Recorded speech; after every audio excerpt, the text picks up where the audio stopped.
नमस्कार। सबसे बड़ी खबर आपको बताएं कि पंचायती चुनाव लड़ने वालों के लिए खुशखबरी है और जमकर तैयारी के लिए तैयार हो जाए। डेट फाइनल हो चुका है।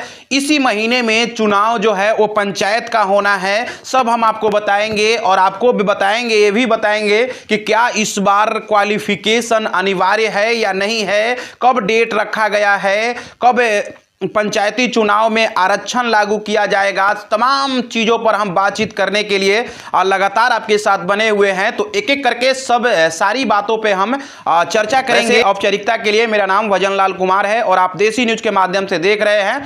फेसबुक पे हैं तो फॉलो कर लीजिएगा, सपोर्ट के लिए। यूट्यूब पे हैं तो सब्सक्राइब कर लीजिएगा। बाकी हम खबर की ओर चलते हैं।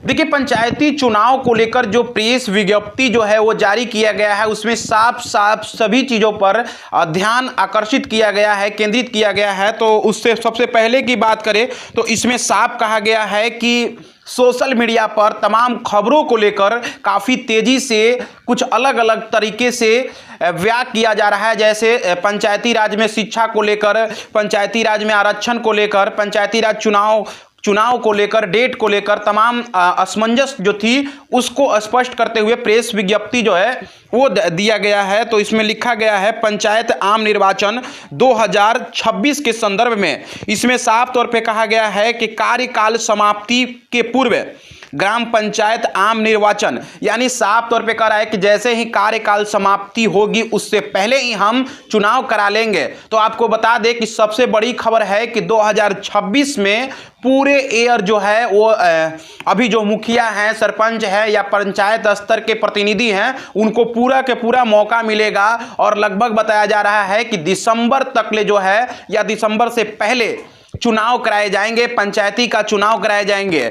ये सबसे बड़ी खबर है। कई लोगों के मन में असमंजस थे कि क्या अप्रैल में चुनाव हो जाएगी, मार्च में चुनाव हो जाएगी, तो बिल्कुल नहीं। साफ तौर पे विज्ञप्ति में स्पष्ट कर दिया गया है कि अब जो है चुनाव जो है दिसंबर से पहले कराए जाएंगे, क्योंकि 2021 के दिसंबर में चुनाव कराए गए थे। लगभग जनवरी से दिसंबर जो 2022 आई थी उसमें लोगों को शपथ ग्रहण करवाए गए थे पंचायत स्तर पे, जितने भी प्रतिनिधि थे उनको। इसको लेकर साफ तौर पे डेटा जो है वो साफ कहती है। पंचायती आम निर्वाचन की तरफ से प्रेस विज्ञप्ति में कहा गया है कि अब जो है चुनाव 2026 में दिसंबर, अक्टूबर या फिर कहे नवंबर के आसपास विज्ञप्ति जारी होगी और नवंबर और दिसंबर से पहले चुनाव करा लिए जाएंगे। यानी पूरा मौका मिलेगा, बीच में कहीं भी टूक टाक नहीं है पंचायती चुनाव में।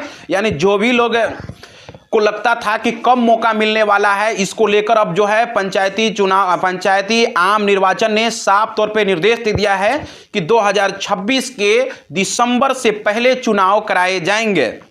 अब आगे बढ़ते हैं। आगे भी आपका कई सवाल होगा कि क्या ईवीएम से होगा? सभी पद के लिए ईवीएम से ही चुनाव होंगे, इसका स्पष्ट इन्होंने साफ तौर पे लिख दिया है।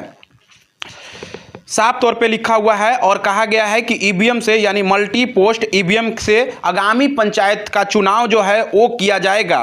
अब आगे आते हैं आरक्षण को लेकर। आरक्षण को लेकर कहा जा रहा है कि क्या आरक्षण इस बार लागू होंगे या फिर आरक्षण के तहत कई सीट के जो है वो बदलेगा या नहीं बदलेगा। इस पे भी हम आपको बता दें कि आरक्षण में साफ तौर पे कह दिया गया है कि 10 सालों पर आरक्षण जो है वो बदलती रहती है। जहां पे जनरल है वहां पे कुछ और हो जाएगी, जहां पे ईबीसी को मौका मिला है जहां पे ओबीसी को मौका मिल जाएगा। इस तरह का आरक्षण का बदलाव जो है वो किया जाता है। तो लगभग 10 साल पूरा हो गए हैं। आपको बता दें कि 2016 में आरक्षण को बदला गया था, 2021 हो गई। या आरक्षण के तहत सीटें जो है वो बदली जाएगी, बिल्कुल बदली जाएगी 2026 में। इसका भी प्रावधान जारी है अभी, और फिलहाल जब तक फाइनल नहीं हो जाते जब तक आप मेरे साथ बने रहिए। स्पष्ट है कि इस बार जो आरक्षित सीटें हैं उसको बदला जाएगा। यानी जो पंचायत चुनाव की तैयारी करने वाले हैं उनके लिए सबसे बड़ी खबर आपको बता दे, 3 बड़ी खबर है। तीनों में से आपको बता देते हैं कि पहली बात तो 2026 में दिसंबर से पहले ही चुनाव होंगे, बीच में कहीं नहीं चुनाव होंगे। दूसरी बात, इस बार ईवीएम से आपको वोट डालना है, यानी ईवीएम से चुनाव होंगे। तीसरी बात कि आरक्षण बदलेगा और एक तरीके से कहे जो पहले का आरक्षण था 10 सालों में वो बदलकर अब अलग आरक्षण किया जाएगा। मतलब अलग कहने का मतलब है कि जो जनरल था उसे हो सकता है आरक्षित कर दिया जाए, तो इस तरीके से जो आरक्षित था उसे जनरल कर दिया जाए। इस तरह का जो विभाग का आदेश है उसमें स्पष्ट कहा गया है कि 10 सालों पर आरक्षण का प्रावधान बदलते रहता है। बाकी आप देख रहे देसी न्यूज बिहार, मेरा नाम फिर से बता देते हैं भजन लाल कुमार है और आप देसी न्यूज के माध्यम से देख रहे हैं। फेसबुक पे हैं तो फॉलो कर लीजिएगा, यूट्यूब पे हैं तो सब्सक्राइब कर लीजिए। बहुत बहुत शुक्रिया रहेगा, धन्यवाद रहेगा।